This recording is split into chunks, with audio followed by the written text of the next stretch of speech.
Hello everyone. Welcome to Mind Podcast Buddhism. Today we will talk about the topic, Practicing the Bodhisattva Path, a simple guide for beginners. On the Bodhisattva path, it's important to avoid negative influences and cultivate positive relationships.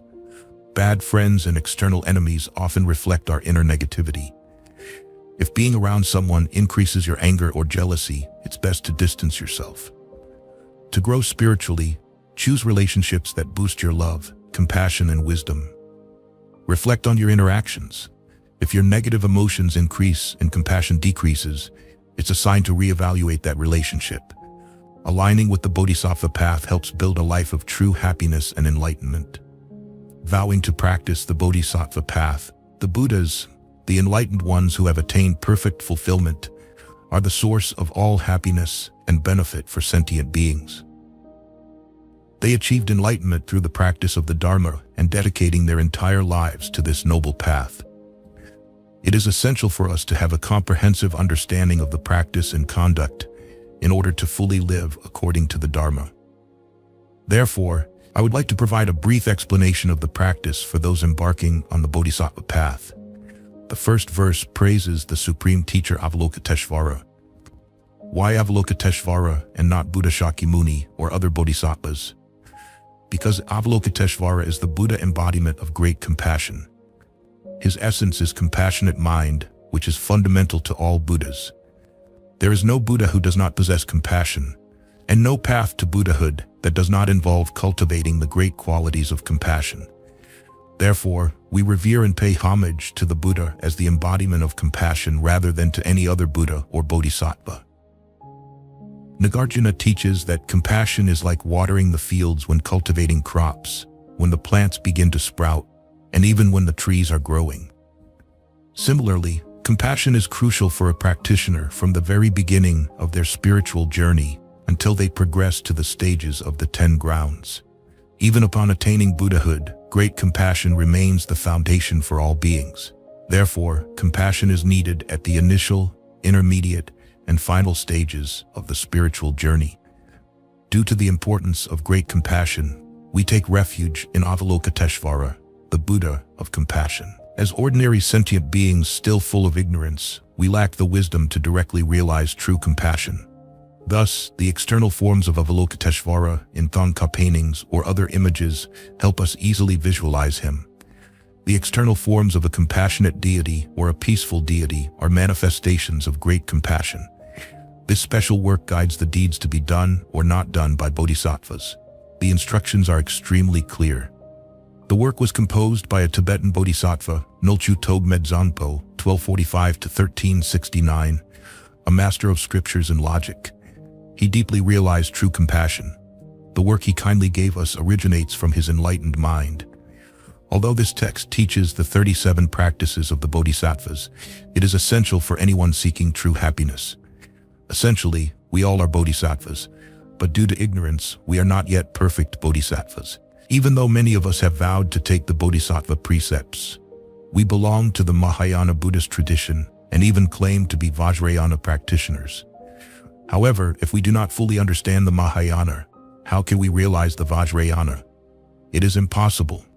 Therefore, whether we are perfect bodhisattvas or not, we still need to practice according to the guidance in this text.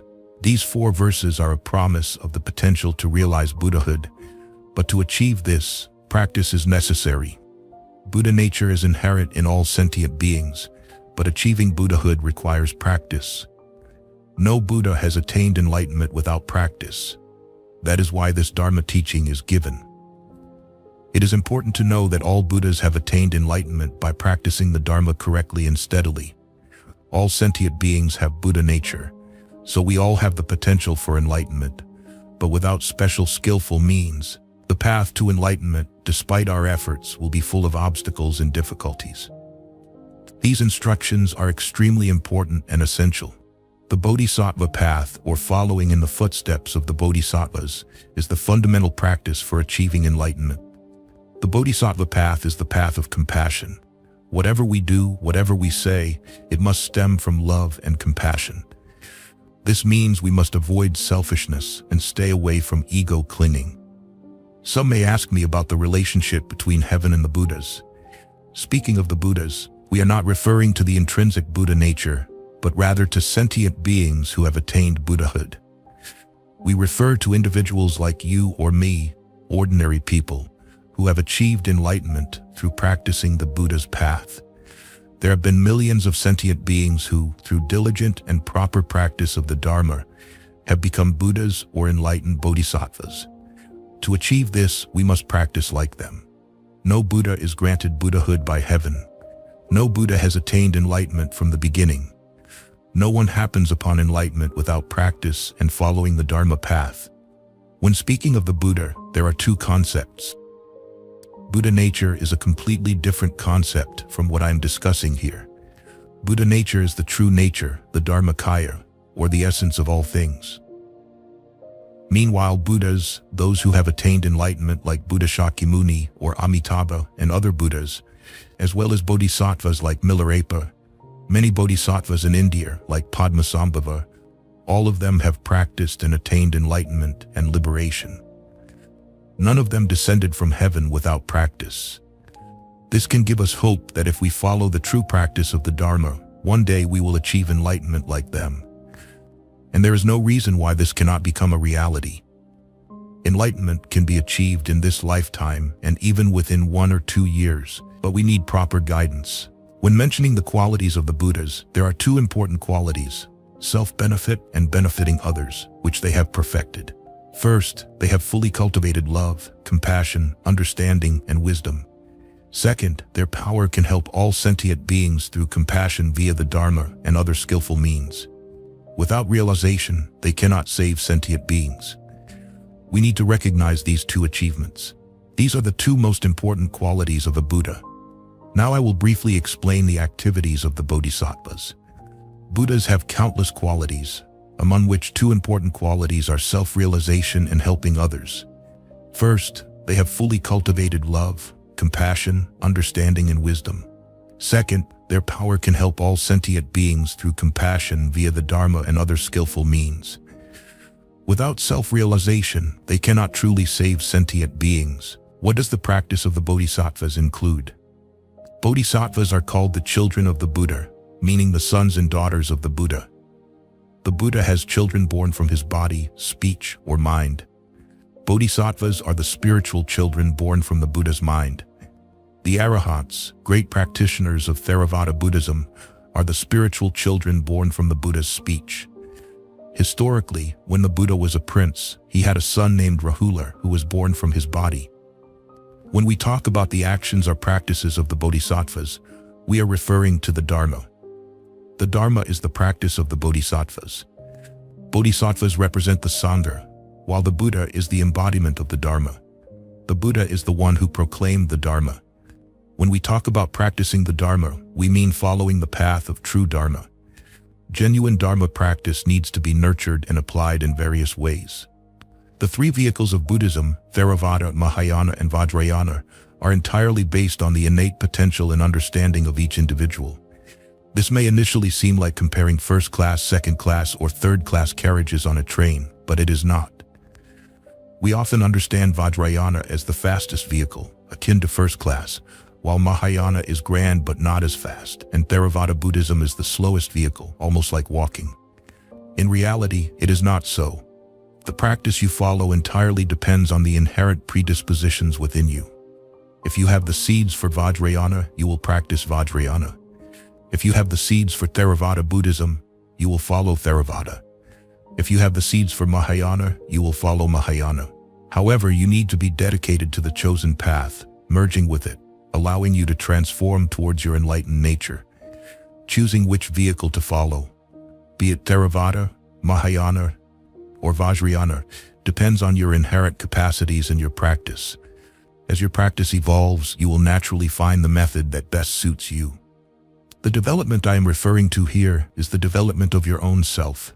For example, your cultivation of compassion, or the essence of Buddhism.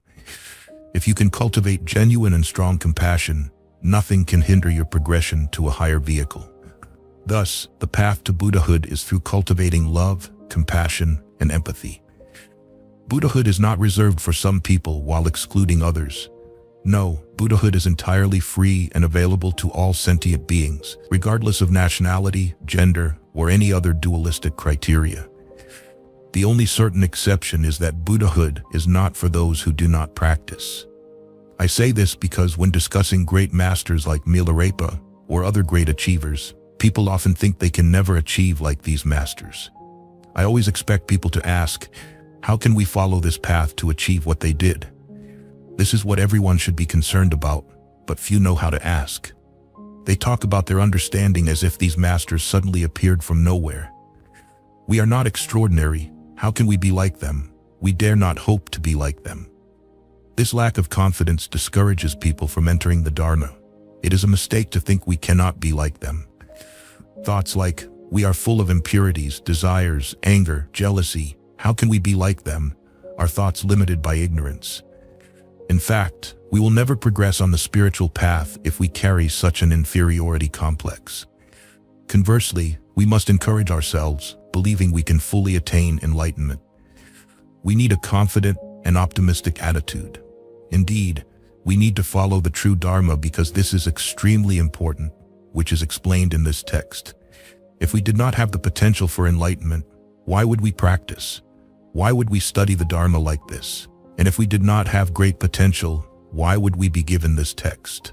First of all, if the destination of the journey were not enlightenment, all these teachings would be mere theoretical discussions that we do not need. If there were no possibility of enlightenment, why would we need to know about the Buddha, Dharma, and Sangha? Instead, it would be better to stay in samsara happily and do something else. If there were no hope of becoming a Buddha, becoming a great being, if the potential for enlightenment were not real, why would we make efforts? In fact, the Dharma has been given to us because we have great potential to attain enlightenment in this very lifetime. By following the true Dharma, we can be like the great masters we mentioned here. Therefore, you have the right to hope, and not just hope, but firmly and steadfastly believe that you will achieve like them. We have every reason to be completely confident and optimistic. The potential is already there because we are fortunate to have this human body, the precious human life, and the opportunity to practice the Bodhisattva path. The first verse of the 37 practices of the Bodhisattvas is particularly important, as it refers to human life as a precious boat that helps us cross the river of samsara and ignorance. All we need to do is step onto this boat and learn how to navigate it. This requires skillful means, so we must practice the Dharma day and night, not wasting a single moment of this precious human life. To attain enlightenment, we truly should not waste even a second, as every moment of our lives is incredibly valuable. Precious human life. In this lifetime, we are fortunate to have a human body, a great boat with 18 rare conditions. To quickly escape the great ocean of samsara filled with suffering, day and night, we should strive diligently without laziness, listening, reflecting, and meditating the practices of a bodhisattva. We have obtained this precious human life, which is truly a great favorable condition. The verse likens human life to a boat, and we already have this boat. Samsara is like a vast ocean or a wide river full of dangerous waves that we must cross. The sea of suffering is vast and immense, but we have a boat. Without such a boat, we would certainly be in utter despair. So the only thing we need to do is step onto this boat and learn how to navigate it. This requires skill, and we must practice diligently day and night, not wasting a single moment of this precious human life. Practice listening. We also need to have intellectual knowledge and experiential knowledge. Intellectual knowledge comes first, hence listening to and contemplating the Dharma is very necessary. If you do not listen or are not close to a teacher, this will be difficult. A teacher is extremely important. You need to listen to the true Dharma proclaimed by a true teacher. After listening, you need to contemplate the Dharma. You need to think a lot, very thoroughly, and repeatedly about these teachings. Before you can have experiential knowledge, this is essential. Almost every Buddha, every Bodhisattva, every saint, or master who has attained Buddhahood and enlightenment did so by listening to the Dharma from a true teacher. Without the guidance of an enlightened teacher, we would have no way to attain enlightenment. At the initial level, we do not really understand compassion, suffering, or enlightenment because we are completely ignorant. Therefore, to awaken ourselves, listening to the Dharma from a teacher is truly necessary. Practitioners taking the Mahayana Bodhisattva vows need to practice actions such as listening, contemplating, and meditating with the motivation to liberate all sentient beings.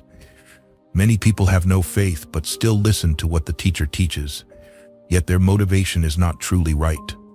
They do not do it for the benefit of all sentient beings. This is a very crucial point. Foundation of true motivation. On the path of practicing the Bodhisattva's deeds, practitioners must always develop, maintain, and nurture a genuine motivation, not only when listening to or contemplating the Dharma in meditation, but even during seemingly unrelated activities like going to the bathroom or spitting. All these actions should be dedicated to the benefit of all sentient beings. Spitting is a small and often disregarded act, but it can be very beneficial to many beings, such as hungry ghosts or wandering spirits who have nothing to eat and own nothing due to their bad karma. However, with true motivation, if you spit and dedicate it to these beings, it can still benefit them. Remember that on the Bodhisattva path, anything you do, no matter how simple, such as entering a room, should be for the benefit of sentient beings. You need to think, I am entering this room for the benefit of all sentient beings. May at least one being benefit from my entering and leaving this room. Every action, whether sleeping or talking, should be dedicated to all sentient beings in this way. Everything can become a subject of meditation.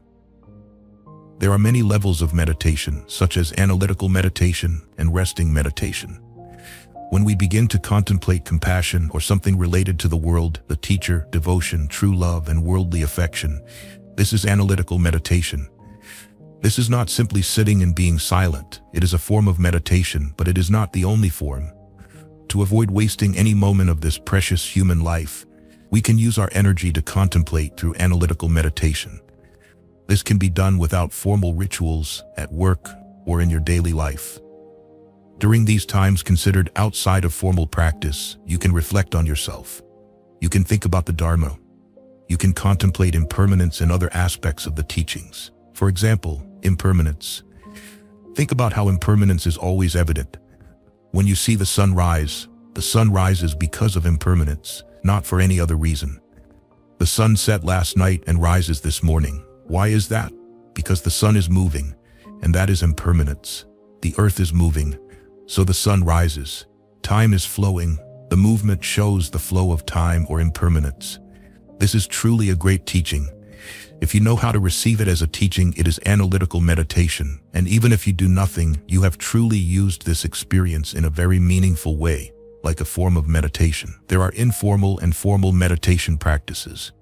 I think at our level, informal meditation is more beneficial, but first, you need to listen to the Dharma. Otherwise, you will not know how to meditate informally. This is very valuable, and listening is the first basic step.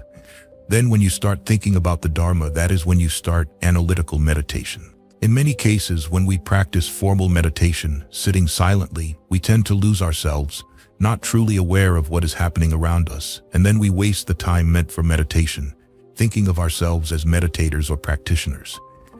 In reality, we are not meditating, we are lost somewhere. In this respect, informal meditation, like seeing the sun rise and thinking of impermanence, or hearing people talk about their sufferings and reflecting on the suffering of samsara, its arising and functioning, may seem simple, but you are using your energy and brain correctly. This is more meaningful and beneficial than losing yourself in misguided formal meditation. You should also find a way to turn every moment, every change, every thought, and every phenomenon happening inside and outside of you into true Dharma. This Dharma is 100, 1,000 times more precious than the Dharma you hear. Of course, at the beginning, oral transmission of the Dharma is essential, but to push this understanding, I think it is better to find the Dharma in everything happening around us. If you can do this, it is the key to the Bodhisattva path and a crucial part of Bodhisattva practice. The foundation or essence of Bodhisattva practice is analytical meditation at all times, day and night, practicing like this day and night without wasting a moment. The longest formal meditation can only last a few hours a day, and all the remaining time not practicing is wasted. Thus, your life and practice opportunity will pass by in vain. To liberate all sentient beings and reach nirvana, you need to be extremely diligent and dedicated. To begin practicing the Bodhisattva path, you need to listen to the Dharma, contemplate, and reflect. This is how you begin meditation. This is the message for the initial practice. Practicing inner detachment. With affection for loved ones, the mind is entangled in attachment. Passions surge like waves in the body. Anger and resentment burn like fire. With those we dislike, our minds become spiteful. Ignorance forgets the true Dharma, and so we continue in the cycle of grasping and clinging. Now, let go of the attachments of the homeland. Practice detachment as a true Buddhist. There is a type of insect whose name I do not recall, which can secrete an incredibly adhesive saliva from its mouth. This saliva gradually covers its entire body, eventually resulting in the insect being killed by its own saliva. They cause this to themselves. I do not know why this happens, but it is karma. We often use this example because it closely resembles what we are doing. We chain ourselves with attachments until we do not know how to move anymore. Moreover, we are left with no options. Whether we are burned by the fire of anger, immersed in the sea of desire, or overwhelmed by hatred, we always suffer. And eventually we may realize this, but by then it is almost impossible to break free. The practice of detachment is an extremely subtle and profound teaching, not easily discussed. To achieve detachment, one must be either very wise or very naive. Those in between find it difficult to accomplish. Most naive individuals are trying to start. For instance, some from the West or modern, advanced countries like Japan, upon hearing that detachment is important, abandon everything and leave. They act as if they are practicing detachment, but in reality they are only sinking deeper. They might try going to India. Usually the most suitable places are India or Nepal because living costs are not too high. With $100 they can live decently and happily for 3 months, believing they have truly detached. But that is not the way to detach. Detachment must be accompanied by wisdom or inner understanding. True detachment must arise from real understanding, not in the way I just described. Detachment must go hand in hand with non-attachment. Non-attachment must originate from inner detachment, inner release, understanding deeply what detachment and non-attachment are. External detachment is necessary, but more important is inner detachment and non-attachment. This is what we lack. As practitioners of the Dharma, we must focus on this no matter what we are doing. For instance, those who go to Nepal and think they are practicing detachment may only live there because life is not too expensive and is easy. I'm not saying that everyone who does this is meaningless, but the core issue is whether they truly detach completely or for other reasons. Such questions should not even arise because detachment must be genuine, true release. Inner detachment must be cultivated first, then external detachment may or may not follow, depending on circumstances. Inner detachment must be cultivated through understanding emptiness, such as the existence of a house. In the scriptures, it is said that to attain liberation, a Bodhisattva practitioner must leave their home and go to places without the arising of attachment. A house is considered a place that generates many desires, much jealousy, and many negative emotions. If you do not have inner detachment, leaving Japan for America, for example, might cause you more troubles and even more emotions. Even if living in America provides more material comfort, what sense does it make to leave Kyoto for San Francisco just to buy another house? You will buy a house, then find a spouse, build a family, and buy a car, ending up just like you were in Kyoto. So what I mean here is that before leaving your home, you must destroy all illusions and detach from all phenomena from within. You need to understand this whether you are in Japan, America, India, or anywhere else. Gradually, we can reduce our heavy attachments. We chain ourselves with attachments. Detachment is an extremely subtle and profound teaching. Detachment must be accompanied by wisdom or inner understanding and must be true non-attachment. Then, external detachment may or may not be cultivated depending on circumstances. You might say, I agree about San Francisco, but what about Nepal? This country lies in the sacred Himalayas and clearly has many holy sites with favorable conditions such as monasteries or high lamas. There are no beautiful roads, vehicles, or big houses, nor any material wealth that makes people attached. Is it the same? Is it better then? This needs consideration. You can go to Nepal or any other place in the Himalayas and live in a cave, leaving behind a civilized country like Japan and living in primitive conditions without electricity, paved roads for cars, not even footpaths, no good food. But if you do not have inner detachment, imagine what will happen. From my experience, there are many things that can make you attached. I have lived in caves many times for long periods and tried to meditate, but I was still attached. There might be a naturally flat rock surface where I placed candles. Other rocks might be rough or rounder, making me attached to that flat rock. I still remember this. I was truly attached to it, which is meaningless. Not just that rock, but the entire cave. I lived in it for months, and now it has become my cave. I began to think, I have such a convenient retreat place. The time I spent in this cave was wonderful. This shows I was attached to the cave. If so, I would be better off in Kyoto or San Francisco. Why go to a cave if the inner attachment remains? Therefore, when in a cave or any remote place, your mind can still wander to Kyoto or the city, maybe to a nightclub or a bar. This means your body is in the cave, but your mind is not. You might be chanting or meditating with your body, but the essence is the mind, the consciousness, the continuous flow of mind streams moving towards nirvana. The body can be cremated or buried in a few years, but that does not matter. If the body is in one place and the mind is elsewhere, this is not the detachment we are discussing or mentioned in the Dharma.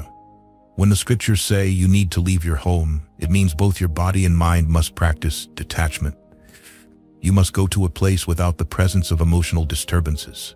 No anger, no attachment, full of peace. The scriptures say, hate the enemy and love friends. These are the two main objects that cause us suffering. Attachment to friends includes family, spouses, while hatred is towards enemies. These emotions arise from your inner attachment, not the house. If you can destroy or reduce these attachments, you can stay at home, no problem. The house is not the trouble. But if you cannot limit these emotions, then usually changing places will support you a lot. This is also my personal experience. Even though attachment still exists, changing places can reduce the involvement that makes you strongly attached to someone or something, reducing the conditions for strong emotional attachment, even if you still have some attachment to this or that. Based on experience, this helps a lot. Practicing non-attachment at home or in a place with many attachment objects or enemies, people who may trigger emotions in you, will create more difficulties in practicing the Dharma. Staying too long in one place with one person in a specific circumstance can disturb a Bodhisattva practitioner, and they need to limit establishing relationships that can bind them. Thus, from a spiritual perspective, changing residence often is advisable and favorable for practice. This seems contrary to the worldly way of speaking or thinking. As I said above, we usually enjoy the comfort of a stable life. Parents want their children to have a stable life, so their children often expect that too. Stability, in one sense, means they will seek a wife or husband, then expect a baby to be born, then a house, a job, and that path becomes their chain. They do not realize they are locking themselves with a chain, and then they even happily add a lock to it due to ignorance. This is the typical way of beings in samsara. That is why when getting married, the wedding is always the biggest event in their lives. It is the biggest event because they think it is the best thing. We have a wedding and then wait for a child to be born. From a worldly life perspective, this is great, but spiritually it is meaningless. Perhaps I should not say it is meaningless because it may cause you worry or distress. But indeed, if you examine closely, you will see it is all a chain of samsara. I'm only speaking from personal experience, and you are free to verify if this is true. You do not have to believe in my experiences. However, samsara operates in such a way. This is not something we need to change immediately. It is not an urgent matter, but it is an interesting topic for reflection and discussion. To become a true great practitioner, besides practicing the Buddha's Dharma, we must avoid chaining ourselves, We must avoid any environment that creates conditions for this to happen. Once chained, it is almost impossible to remove it. However, if we have already chained ourselves, we need to know that there is still hope. The Dharma is incredibly skillful, flexible, and miraculous because in every difficulty, we will always have a solution. If we know how to detach from within, we can practice the Dharma in any circumstance. The tranquility of mountains is suitable for serene practice. Far from negative conditions, the two obstacles gradually dissolve. Away from distractions, good actions naturally increase. With a serene mind, the true Dharma is easily grasped. In tranquil mountains, Bodhisattvas find refuge. The third verse of the 37 practices of Bodhisattvas is particularly important. The first line uses the term yolgen, which means objects that cause defilements or negative emotions. Yul means object, and gen means bad, referring to bad objects. To gradually reduce negative emotions and avoid obstacles, these negative objects need to be isolated. Next, in the second line, namyang means wandering aimlessly, the wild mind without direction. This type of mind needs to be reduced or eliminated so that you can awaken. If you can focus your mind on a fully aware state, the merits of good actions or the merits of virtuous deeds, and the two accumulations of merit and wisdom will certainly increase. The wild, uncontrolled thoughts need to be eliminated, and our minds should be kept free from distractions, maintaining clarity and focus on the Dharma and practice. Through this concentration, the mind becomes clear and undistracted, and you will gain confidence in your practice. In practice, there are three things we need to abandon. First, abandoning negative objects. What we call negative here means those that stir up your emotions. These could be friends, enemies, or other objects. Second is abandoning an uncontrolled mind, and third is the distractions within our minds. These three can be eliminated by living alone in a secluded place in the mountains. In crowded places like cities, it is very difficult to practice because these three obstacles always arise in your mind. In a crowd, you can never abandon them.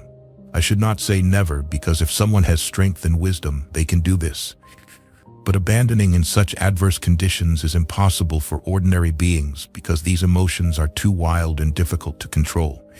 We need external support by staying away from noisy cities to meditate, reflect alone, and practice Dharma. Moreover, although there is nothing wrong with being with friends, as I said earlier, a friend can cause trouble for us. Trouble in the sense that their presence can hinder our practice and waste time. If we spend a week with a friend, we waste a week. If it is 2 days, we waste 2 days, or even if it is just 1 day, that day is wasted. Because we have not yet controlled our minds and desires, any external conditions can distract us immediately. Therefore, we need to follow this advice carefully. For those who have reached a high level of practice and can completely control negative emotions, they do not need to isolate themselves in the mountains. One of my teachers said he preferred living in crowds because the noise and all the chaos brought him a lot of support. Support in the sense that he could control everything and develop his own understanding and wisdom. Furthermore, in terms of meditation, it made his wisdom sharper. So he always stayed in crowded and noisy places, preferring to live in city centers where most activities took place. But for us, as we cannot yet perfectly control our body and mind, we need a secluded place for serene practice. Next, we discuss living completely alone. There are two explanations here: living alone physically and living alone mentally.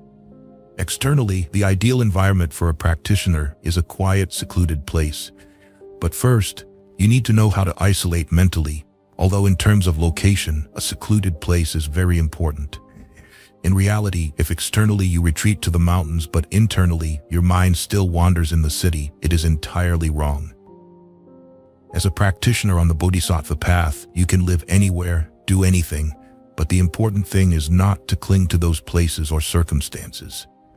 No matter how long we live with family and friends, there will come a day of parting in life and death. All the wealth we toil for in a lifetime, at the moment of death, we leave it all behind. Our body is an inn, the mind is the guest. There will come a day when the guest departs. Therefore, clinging to this life is meaningless. Letting go of attachments is the true practice of a Buddhist. There is a truth about life mentioned here. No matter how long good friends and loved ones live with you, there will come a day when they must leave you.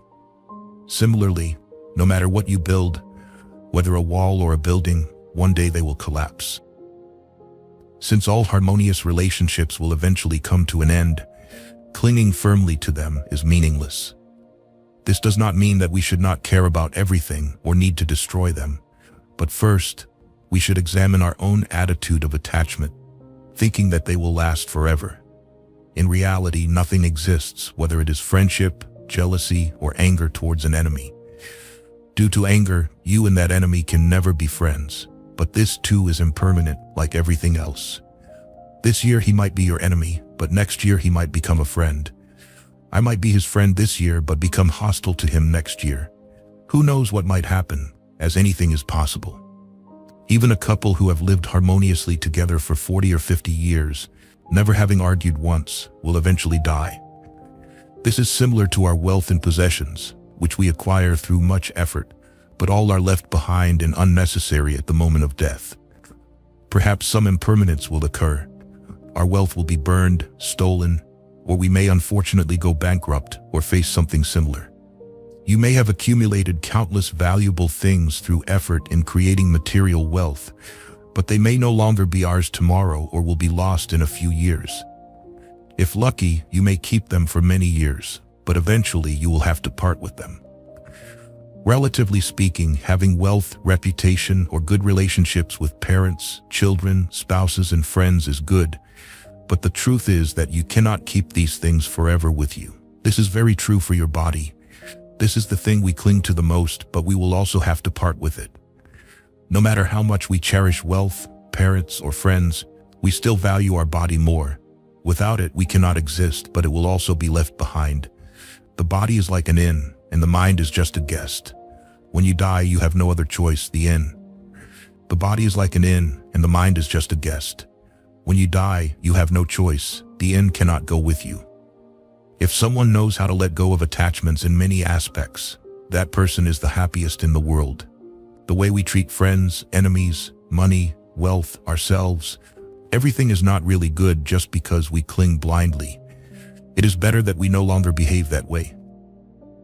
Saying this does not mean you should not have friends or good relationships with your parents, nor does it mean you should not cherish your life or health.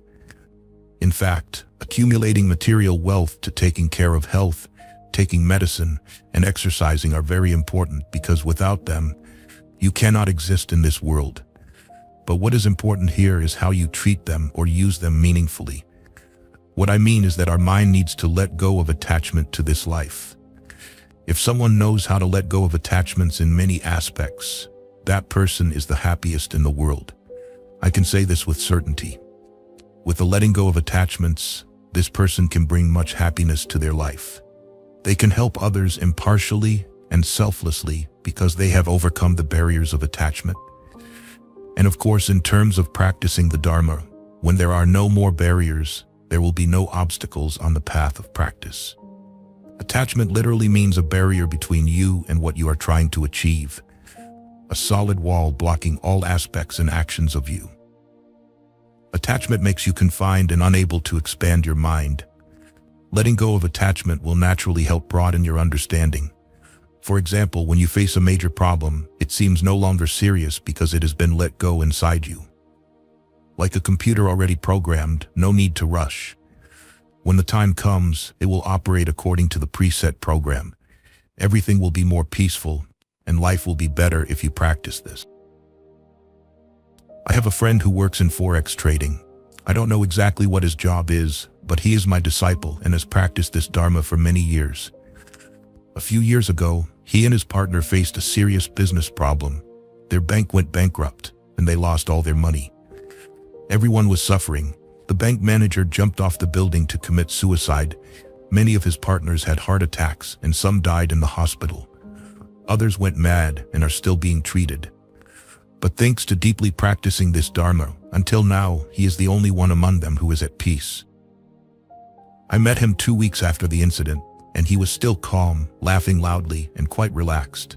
He was not foolish. He still cared for his family and business, did not go to the hospital for treatment or need psychological counseling. What I want to say here is that he practiced meditation and let go of attachment for 20 years. Now he is quite old, but I still did not know the level of practice he had reached until this happened. That shows the difference between someone who does not practice and a true practitioner, an attached person, and one who knows how to let go. It is surprising. Indeed, I was surprised. I was quite hesitant when I saw him because I thought he might have collapsed or suffered a lot or something similar. But no, he still smiled as usual, took me for a walk, chatted as usual, and everything was fine. If you practice letting go with a sincere heart, even with serious problems, you will remain calm and composed as if nothing happened. Others suffer because they do not know. Thus, although experiencing the same circumstances, the attitude of suffering and emotions of each person are completely different. I want to say that those who do not cling to wealth, possessions, body, are the luckiest in the world. There is no reasonable reason to cling because everything, including your body, will have to leave.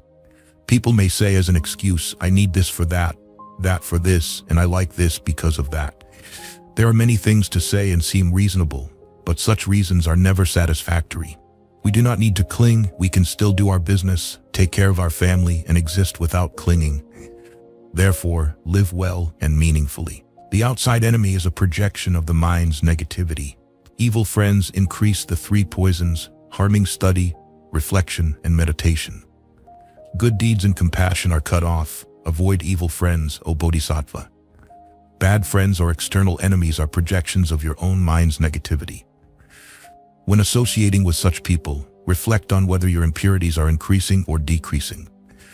Examine whether your love and compassion for all beings are growing or diminishing through this contact. If your wisdom and compassion are decreasing, there is something wrong with this relationship. If your anger, greed, arrogance, or jealousy are increasing, this is not good either. These are two ways to evaluate your friend. Not only is it essential to abandon attachments, but it is also crucial to leave behind bad friends. The fifth practice emphasizes the need to quickly abandon bad friends, malevolent companions, or those who mislead us, causing an increase in our hatred, desires, ignorance, confusion, and other negativities. Such companions are considered detrimental or non-constructive. You must distance yourself from them to prevent their negative influence and tendencies from affecting you. In reality, bad friends or external enemies are projections of your own mind's negativity. Instead of pointing out that someone is bad or someone is an enemy, we should target our own mind to combat and resolve the inner enemy and bad companion within us. We must learn how to counter them. We might say, this person is making me angry, greedy, and ignorant. Perhaps I should avoid them quietly without saying a word. But even after abandoning that person, you should still vow, I must develop my own strength to combat internal negativities. If I neglect dealing with my internal negativities, sooner or later, I will encounter similar friends in life, and I will never be free of enemies and bad friends. Thus, for a Bodhisattva practitioner, it is crucial to avoid bad friends. This needs to be practiced very strictly because we often enjoy their company. If they come to us with a fierce look and a scary demeanor, we may think they are terrible and avoid them. But unfortunately, they can be very charming, attractive, and evoke sympathetic negative emotions in us. In such cases, you can easily be deceived and fail to recognize the bad friend or companion. The truth will eventually reveal itself. At some point, we will recognize our malicious companion, but it might take a few years and sometimes be too late. Therefore, you must rigorously scrutinize your relationships from the beginning. The only way to test is to reflect on whether your impurities are increasing or decreasing when you associate with such people. Examine whether your love and compassion for all beings are growing or diminishing through this contact. If your wisdom and compassion are decreasing, there is something wrong with this relationship. If your anger, greed, arrogance, or jealousy are increasing, this is not good either. These are two ways to evaluate your friend. What is the doctrine that the Buddha realized under the Bodhi tree? Dependent origination. Dependent origination is the principle that the Buddha attained enlightenment under the Bodhi tree. The doctrine of dependent origination. This arises, therefore that arises. This ceases, therefore that ceases, is a fundamental principle explaining the formation and destruction of phenomena. Dependent origination is the most important doctrine of Buddhism, realized by the Blessed One under the Bodhi tree before he became the Enlightened One, the teacher of gods and humans. It can be said that dependent origination not only elucidates the operational principle of all phenomena in the world, from physical to psychological, with none forming or decaying outside this law, but it also serves as the first theory to refute the Vedic philosophical system of Brahmanism. It denies the creative thought of Brahma, Brahman, to establish the concept of self-made, self-experienced, emphasizing human agency. Humans are their own masters, with no other authority determining their lives. Furthermore, based on this doctrine, the Blessed One identified ignorance as the deep-rooted cause of human suffering and afflictions, pointing out that only wisdom can eradicate this ignorance. Therefore, based on the theory of dependent origination, he established the 12 links of dependent origination to explain the process of forming human suffering, with the first link being ignorance and the last link being old age and death, representing the state of suffering. In terms of cause and effect, ignorance is the cause and suffering is the effect. Thus, to end the effect of suffering, one must eradicate the cause of ignorance. So how can ignorance be eradicated? The precise answer is the 37 factors of enlightenment, a method of practice in early Buddhism. However, since beings have varying levels of understanding, it is essential to use skillful means to educate them, thus forming all Buddhist teachings. Therefore, dependent origination is a crucial doctrine of Buddhism. Here, we also need to note that the doctrine of the 12 links of dependent origination explains the arising and ceasing of suffering, which pertains to psychological states, not physical ones. Thus, the Sarvastivada school cannot use the theory of the 12 links of dependent origination to explain the real existence of the 3 times, past, present, and future, and the eternal nature of phenomena, which asserts that phenomena, matter, truly exist. Therefore, this school also based on the theory of dependent origination to establish the theory of 6 causes and 4 conditions to explain the formation and existence of phenomena. Therefore, there are differences between the doctrine of dependent origination, the 12 links of dependent origination, and the theory of 6 causes and 4 conditions. In this article, the author primarily analyzes and explains the meanings and differences of these 3 terms. 1.1 Dependent origination as enlightened by the Buddha under the Bodhi tree. According to the Noble Search Sutta in the Majjhima Nikaya, the Blessed One spent 6 years practicing austerities with 2 renowned teachers of his time, Alara Kalama and Uddaka Ramaput. Legend has it that during this period he practiced extreme asceticism until his body was merely skin and bones, achieving the highest realization of this practice. However, the Blessed One felt dissatisfied as his quest for enlightenment and liberation for himself and all beings remained unfulfilled. Therefore, he decided to leave these teachers and journey to the banks of the Nairanjana River.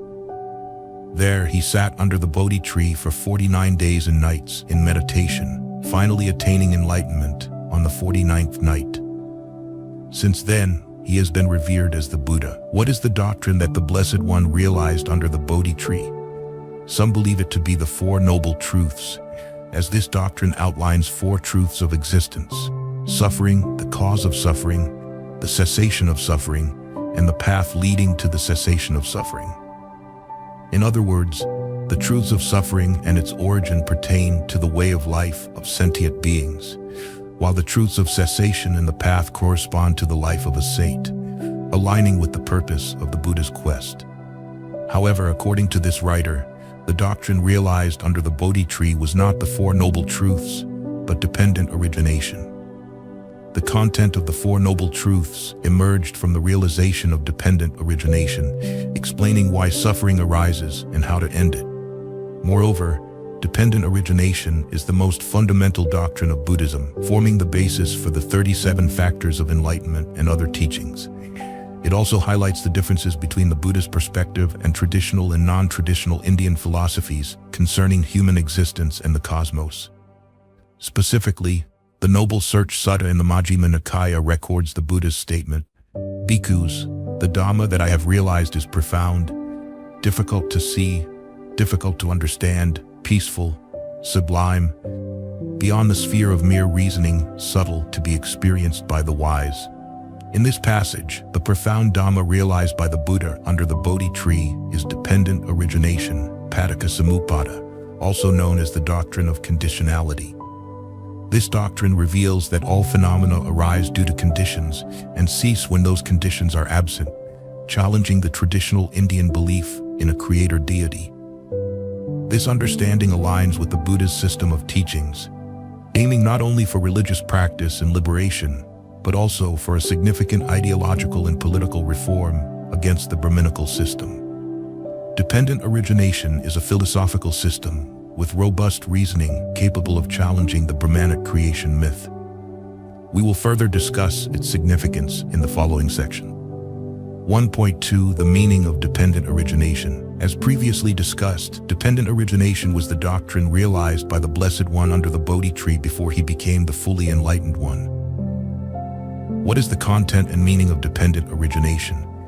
We can refer to Sutras 292, 299, and 348 to 350 in the Samyutta Nikaya, which mention the following verse. When this exists, that comes to be.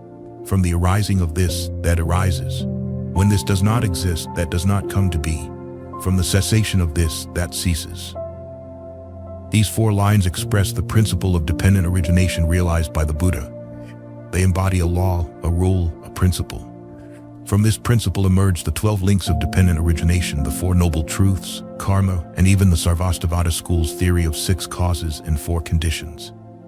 The first 2 lines, when this exists, that comes to be, from the arising of this, that arises, refer to the formation of phenomena, illustrating the interdependence between entities. For example, the concept of a father and a son is interdependent. The idea of a father arises only when a son is born. This interdependence is also evident in cause and effect relationships, where causes lead to effects. For instance, parents are the cause and the child is the effect. Therefore, phenomana's existence is impermanent and transitional. If one factor deteriorates, the others follow. Conversely, the last 2 lines, when this does not exist, that does not come to be, from the cessation of this, that ceases, describe the cessation of phenomena. For example, rice is cooked into rice with water, fire, and human intervention. If one of these elements is missing, the rice does not form, representing the dissolution of phenomena. Thus, these 4 lines represent the law of the arising and ceasing of all phenomena, including humans and their consciousness. Nothing forms or dissolves outside this principle. 1.3 Dependent origination as the worldly truth. We often consider the Buddha's teachings as worldly truth.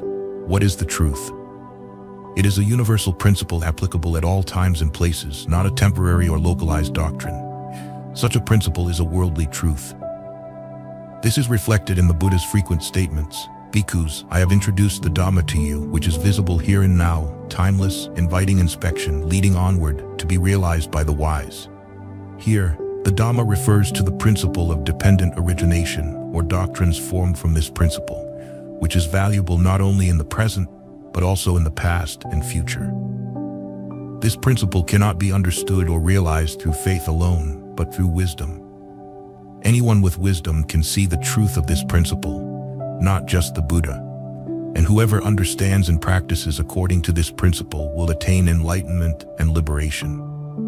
Naturally, those who are ignorant may not see or understand dependent origination, but this does not invalidate its truth. For example, the basic human principle is to eat and drink to live, but a fool might think humans can live without food and drink. Thus, we cannot invalidate the truth based on the fool's perspective. This defines what we call a truth. Based on this definition, what is the value of the doctrine of dependent origination? To clarify this, we refer to Sutra 296 in the Samyutta Nikaya, where the Buddha explains, whether a Tathagata arises or not, this principle remains. This stability of the Dhamma, this orderliness of the Dhamma, this lawfulness of the Dhamma, all phenomena arise due to conditions. Here the Buddha affirms that dependent origination, realized under the Bodhi tree, is the permanent truth of the world.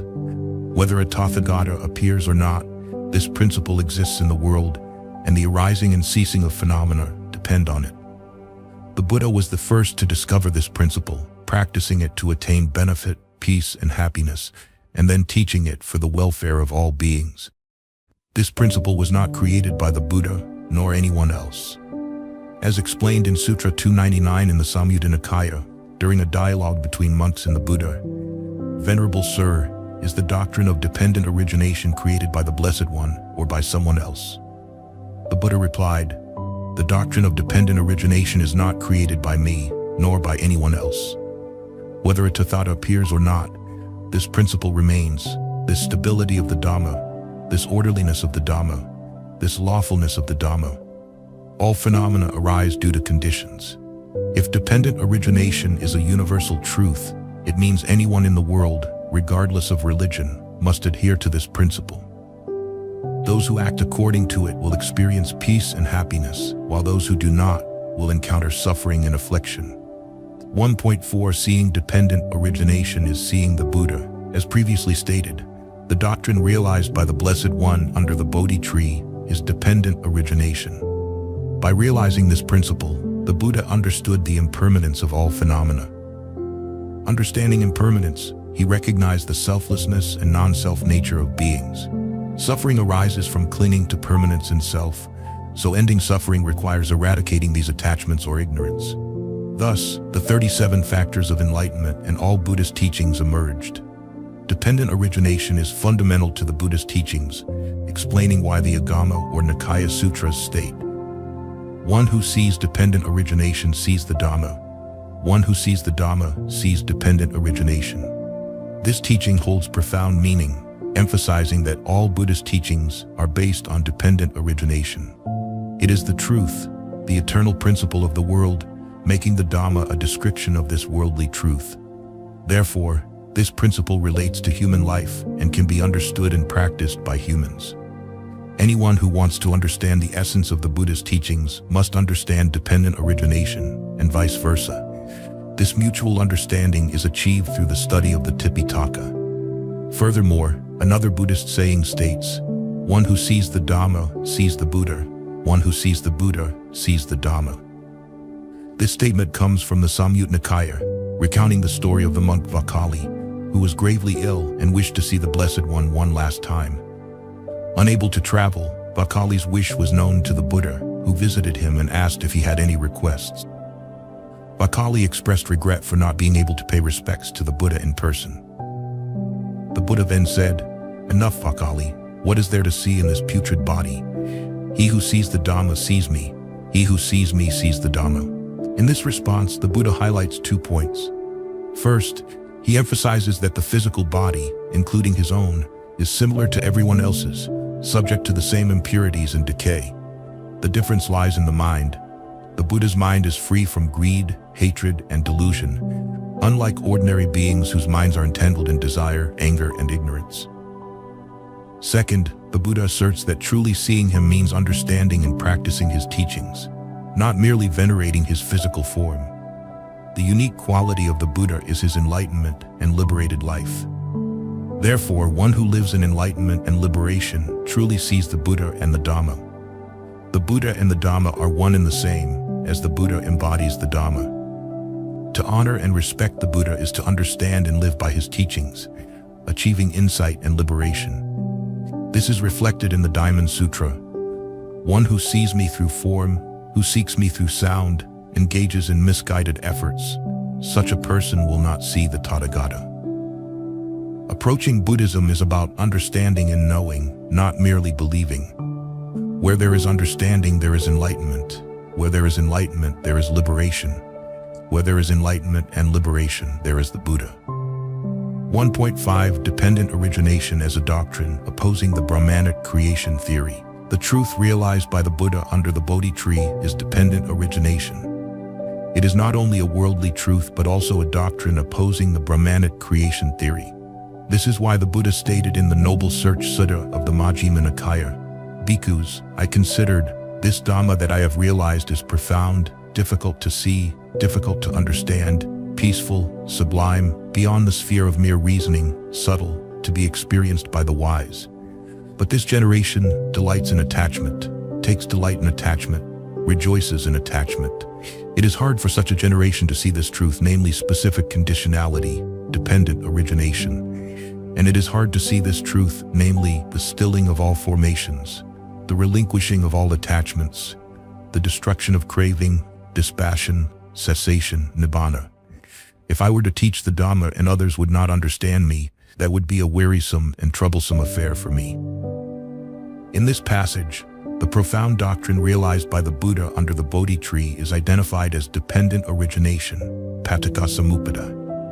This doctrine states that phenomena arise due to conditions and not through any creator, challenging traditional Indian beliefs. This explains why the Buddha described the doctrine as profound and difficult to understand, comprehensible only by the wise. This context reflects the unequal and oppressive Brahmanic society, where the Brahmins asserted that Brahma created humans in the universe, thus determining human destiny and justifying the caste system. This belief system supported the Brahmin and Kshatriya classes' dominance, while relegating other classes to servitude. The Vedic scriptures and philosophical texts were treated as the constitution of the ruling class. If the Vedic scriptures and texts were the constitution of the ruling class, then the doctrine of dependent origination, opposing Vedic thought, implied a direct challenge to the ruling class. Declaring this truth could have endangered the Buddha. Conversely, not proclaiming it would mean allowing the ruling class to continue oppressing the lower classes. This dilemma explains why the Buddha expressed his hesitation to teach the Dhamma, fearing misunderstanding and frustration. This difficulty is reflected in the legend of Brahma's request for the Buddha to teach the Dhamma. If Brahma, revered by the Brahmins as the supreme creator, invited the Buddha to teach, then no one could oppose it. This legend protected the Buddha from the ruling class's danger and empowered him to propagate the Dhamma. The theory of dependent origination provides a solid foundation to dismantle the Brahmanic creation myth and the feudal rituals of worship and offerings. It also challenges the caste system's inequality, serving the ruling class. Additionally, dependent origination forms the basis for the theory of karma, opposing the hedonistic and immoral philosophies prevalent in contemporary Indian society. Content and meaning of the 12 links of dependent origination. As previously discussed, dependent origination is a fundamental principle and truth of the world, explaining the formation and destruction of physical and psychological phenomena. It is an unchangeable law. However, this general law does not explicitly explain the origin and cessation of human suffering. Therefore, the Buddha, based on this principle, established the 12 links of dependent origination to elucidate the process of arising and ceasing of afflictions. In the Great Discourse on the Destruction of Craving in the Majjhima Nikaya, the Buddha explains, "Here, Ananda, a bhikkhu understands thus, when this exists, that comes to be, with the arising of this, that arises. When this does not exist, that does not come to be, with the cessation of this, that ceases. That is, with ignorance as condition, formations come to be. With formations as condition, consciousness. With consciousness as condition, name and form. With name and form as condition, the 6 sense bases. With the 6 sense bases as condition, contact. With contact as condition, feeling. With feeling as condition, craving. With craving as condition, clinging. With clinging as condition, becoming. With becoming as condition, birth. With birth as condition, aging and death, sorrow, lamentation, pain, grief, and despair come to be. Such is the origin of this whole mass of suffering. But with the remainderless fading away and cessation of ignorance comes cessation of formations. With the cessation of formations, cessation of consciousness. With the cessation of consciousness, cessation of name and form. With the cessation of name and form, cessation of the 6 sense bases. With the cessation of the 6 sense bases, cessation of contact. With the cessation of contact, cessation of feeling. With the cessation of feeling, cessation of craving. With the cessation of craving, cessation of clinging. With the cessation of clinging, cessation of becoming. With the cessation of becoming, cessation of birth. With the cessation of birth, aging and death, sorrow, lamentation, pain, grief, and despair cease. Such is the cessation of this whole mass of suffering. This, Ananda, is the way a bhikkhu is skilled in the law of dependent origination. The quoted passage shows that the statement, "When this does not exist, that does not come to be," With the cessation of this that ceases is the essence of the law of dependent origination.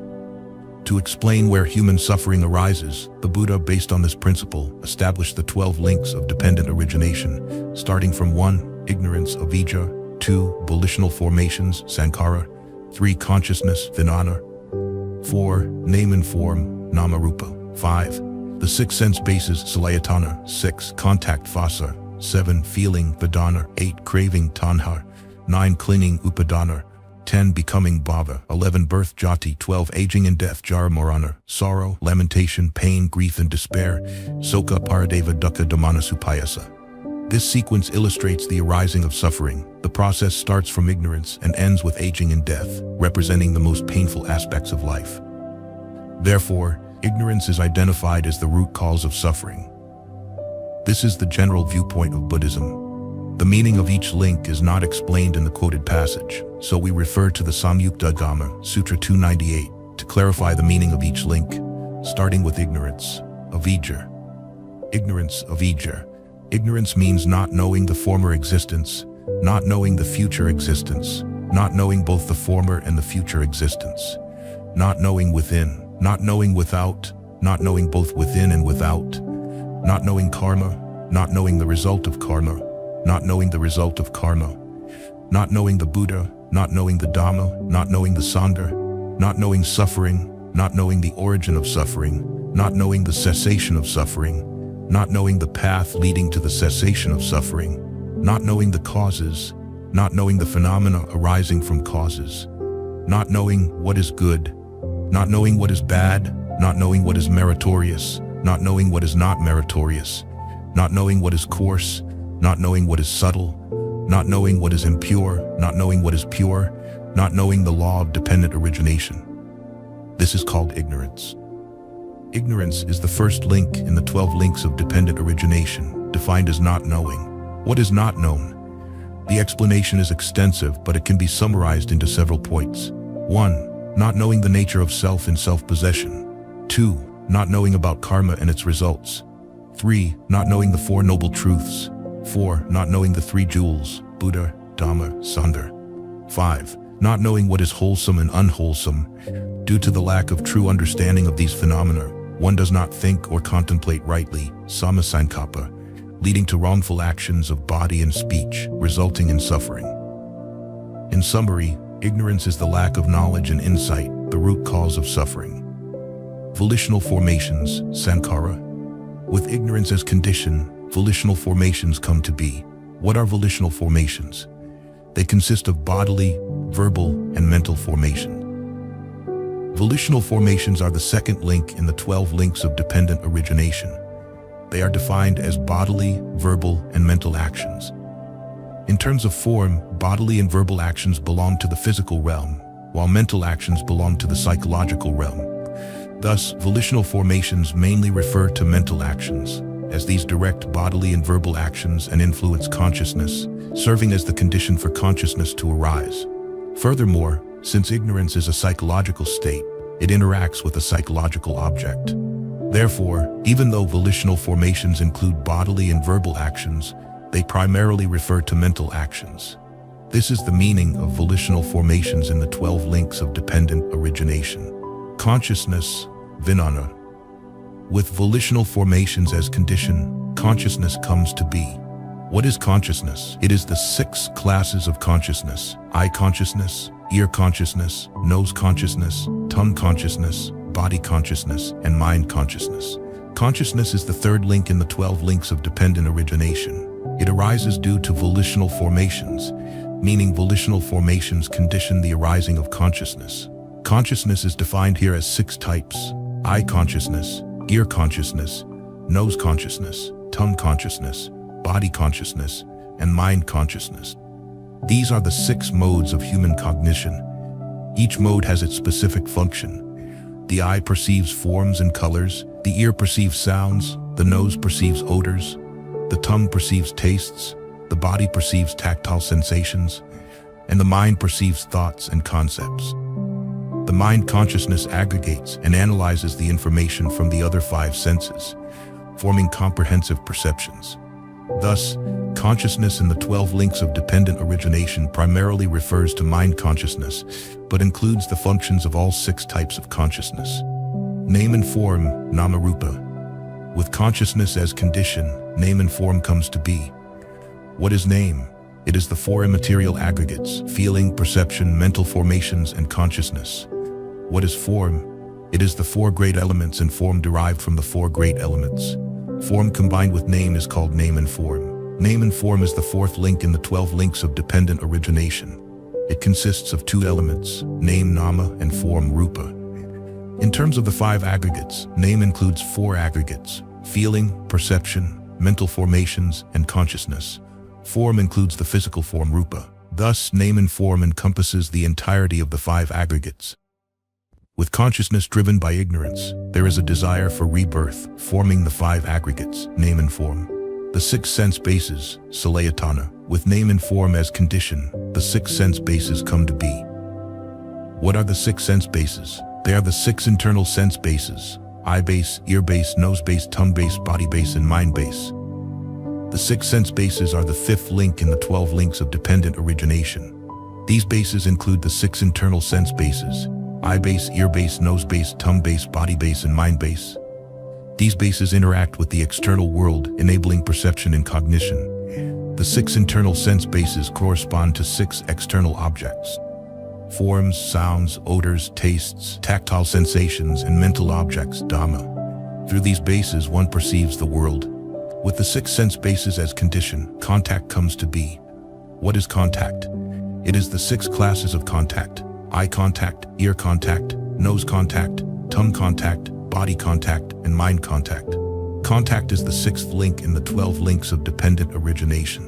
Contact refers to the interaction between the sense bases and their objects.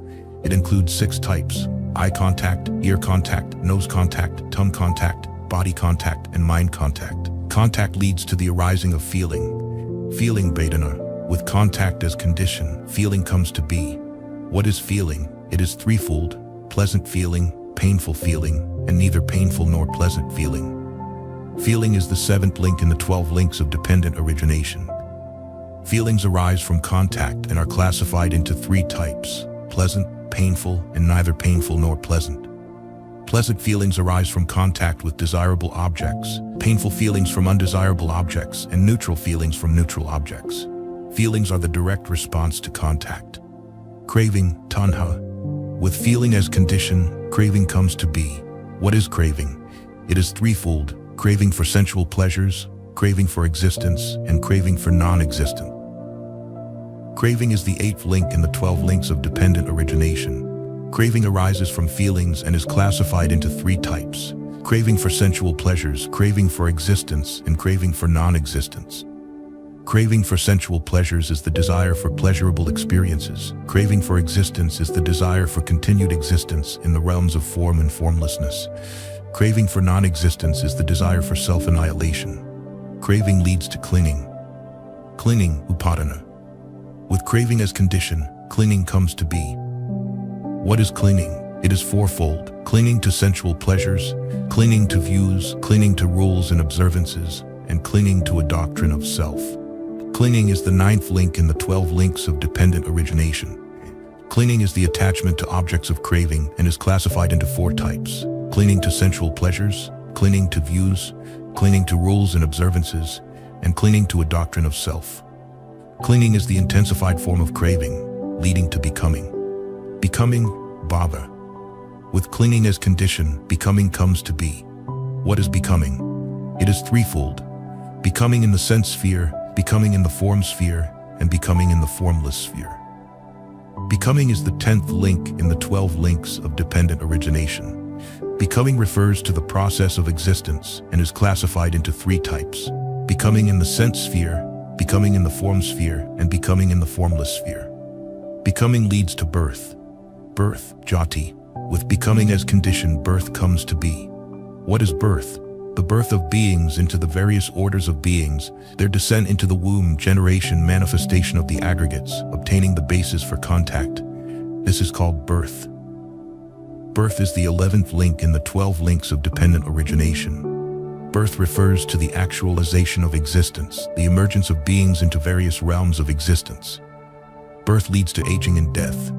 Aging and death, Jara Marana. With birth as condition, aging and death come to be. What is aging? The aging of beings in the various orders of beings, their decay, broken teeth, gray hair, wrinkled skin, decline of life, weakness of faculties. This is called aging. What is death? The passing away of beings from the various orders of beings, their dissolution, disappearance, death, completion of life, breaking up of the aggregates, discarding of the body. This is called death.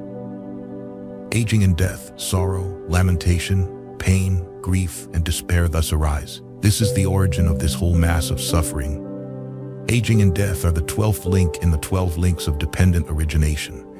Aging refers to the process of physical decay and decline, while death is the cessation of life.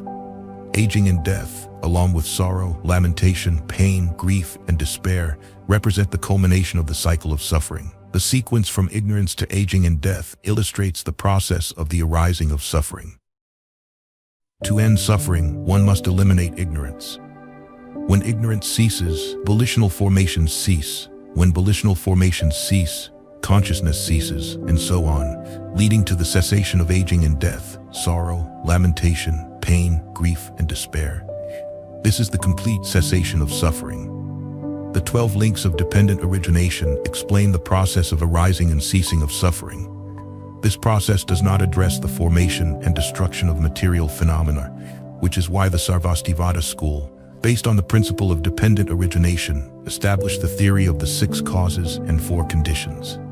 The 6 causes are 1. Conjoined cause, 2. Simultaneous cause, 3. Homogeneous cause, 4. Universal cause, 5. Maturation cause, 6. Efficient cause. The 4 conditions are 1. Condition, 2. Immediate condition, 3. Object condition, 4. Predominant condition. This theory aims to explain the formation and existence of material phenomena. Thus, there is a distinction between the theory of dependent origination, the 12 links of dependent origination, and the theory of the 6 causes and 4 conditions. Therefore, in the treatise on the middle way, Nagarjuna's critique targets the theory of the 6 causes and 4 conditions, not the theory of dependent origination or the 12 links of dependent origination. This is important to note because if Nagarjuna had criticized the theory of dependent origination, why would he also state in the same treatise in the 22nd chapter, verse 22, "All things arise due to conditions. I declare they are empty, and these are merely names. They also represent the middle way." The phrase, "all things arise due to conditions," affirms that all phenomena arise due to causes and conditions, which refers to the law of dependent origination. Therefore, it can be said that Nagarjuna uses the theory of dependent origination to critique the theory of the 6 causes and 4 conditions, not to refute the theory of dependent origination itself. Dependent origination is the principle that the Buddha attained enlightenment under the Bodhi tree. The doctrine of dependent origination, this arises, therefore that arises, this ceases, therefore that ceases, is a fundamental principle explaining the formation and destruction of phenomena. Dependent origination is the most important doctrine of Buddhism, realized by the Blessed One under the Bodhi tree before he became the Enlightened One, the teacher of gods and humans. It can be said that dependent origination not only elucidates the operational principle of all phenomena in the world, from physical to psychological, with none forming or decaying outside this law, but it also serves as the first theory to refute the Vedic philosophical system of Brahmanism. It denies the creative thought of Brahma, Brahman, to establish the concept of self-made, self-experienced, emphasizing human agency. Humans are their own masters, with no other authority determining their lives. Furthermore, based on this doctrine, the Blessed One identified ignorance as the deep-rooted cause of human suffering and afflictions, pointing out that only wisdom can eradicate this ignorance. Therefore, based on the theory of dependent origination, he established the 12 links of dependent origination to explain the process of forming human suffering, with the first link being ignorance, and the last link being old age and death, representing the state of suffering. In terms of cause and effect, ignorance is the cause, and suffering is the effect. Thus, to end the effect of suffering, one must eradicate the cause of ignorance. So how can ignorance be eradicated? The precise answer is the 37 factors of enlightenment, a method of practice in early Buddhism. However, since beings have varying levels of understanding, it is essential to use skillful means to educate them, thus forming all Buddhist teachings. Therefore, dependent origination is a crucial doctrine of Buddhism. Here, we also need to note that the doctrine of the 12 links of dependent origination explains the arising and ceasing of suffering, which pertains to psychological states, not physical ones. Thus, the Sarvastivada school cannot use the theory of the 12 links of dependent origination to explain the real existence of the 3 times, past, present, and future, and the eternal nature of phenomena, which asserts that phenomena, matter, truly exist. Therefore, this school also based on the theory of dependent origination to establish the theory of 6 causes and 4 conditions to explain the formation and existence of phenomena. Therefore, there are differences between the doctrine of dependent origination, the 12 links of dependent origination, and the theory of 6 causes and 4 conditions. In this article, the author primarily analyzes and explains the meanings and differences of these 3 terms.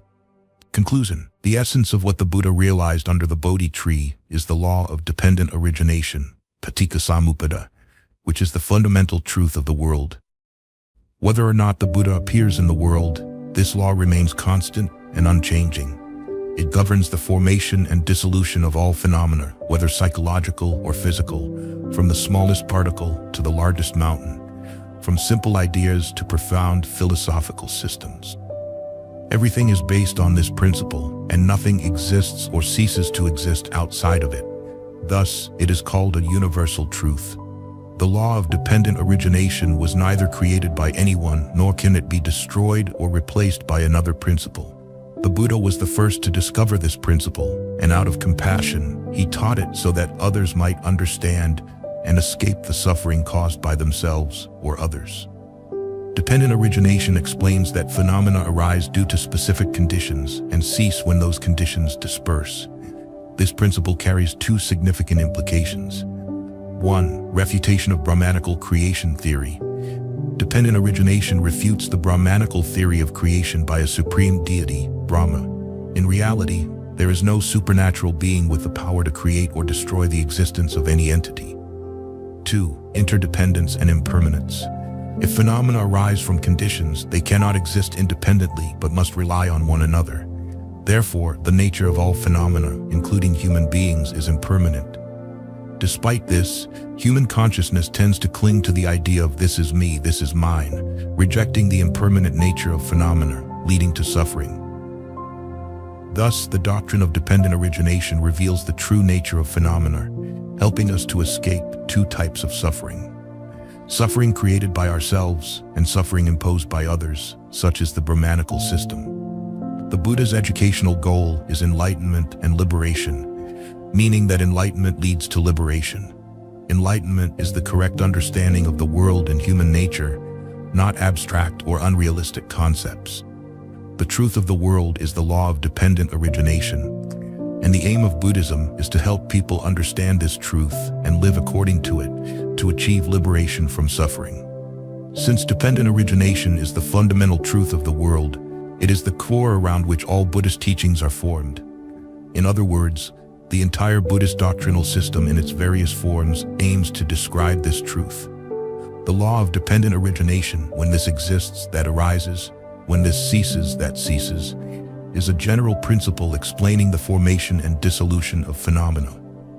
As a general principle, it does not easily explain the process of arising and ceasing of human afflictions and suffering. Therefore, the Buddha, based on this principle, established the doctrine of the 12 links of dependent origination to explain the process of the arising and ceasing of afflictions.